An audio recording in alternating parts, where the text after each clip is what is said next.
আমি ঘাস এক্সপার্ট না। বাংলাদেশ ফুটবল ফেডারেশনের গঠনতন্ত্র সংস্কারের অগ্রগতি নেই। গঠনতন্ত্র সংস্কারের জন্য গত বছরের ৯ নভেম্বর প্রথম কার্যনির্বাহী কমিটির সভায় একটি কমিটি গঠন করে দেওয়া হয়, কিন্তু ৩ মাস মেয়াদী ৩ সদস্যের কমিটি গঠিত হলেও সেটি কার্যত এখনও হিমাগারে। এ কমিটির আনুষ্ঠানিক মেয়াদ শেষ হওয়ার আগে দু একটি সভা ছাড়া আর কিছুই করতে পারেনি। গত বছরের ৪ ডিসেম্বর কমিটির প্রথম সভা হয়, কিন্তু এ সংক্রান্ত ব্যাপারে ফিফা কোনো গাইডলাইন দেয়নি বলে জানা যায়। এ বিষয়ে বাফুফের সাধারণ সম্পাদক ইমরান হোসেন বলেন, ফিফা এএফসির সাথে আমাদের গঠনতন্ত্র সংস্কার কমিটির সভা হয়েছিল।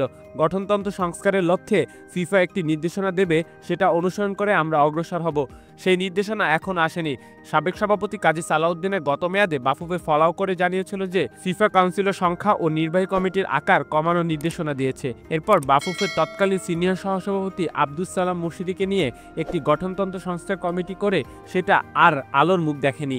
বছর ৪ আগে ফিফা যদি কাউন্সিলর ও নির্বাহী কমিটি উভয়ের আকার কমানোর নির্দেশনা দিয়েই থাকে, তাহলে আবার পুনরায় কেন ফিফার নির্দেশনার অপেক্ষায় বাফুফে? এমন প্রশ্নের উত্তরে সাধারণ সম্পাদক বলেন, নতুন কমিটি গঠনতন্ত্র নিয়ে নতুনভাবে কাজ করবে।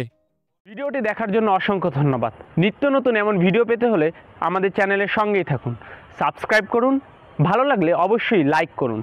ভিডিও সম্পর্কে যে কোনো মন্তব্য করতে পারেন আমাদের কমেন্ট বক্সে। ধন্যবাদ।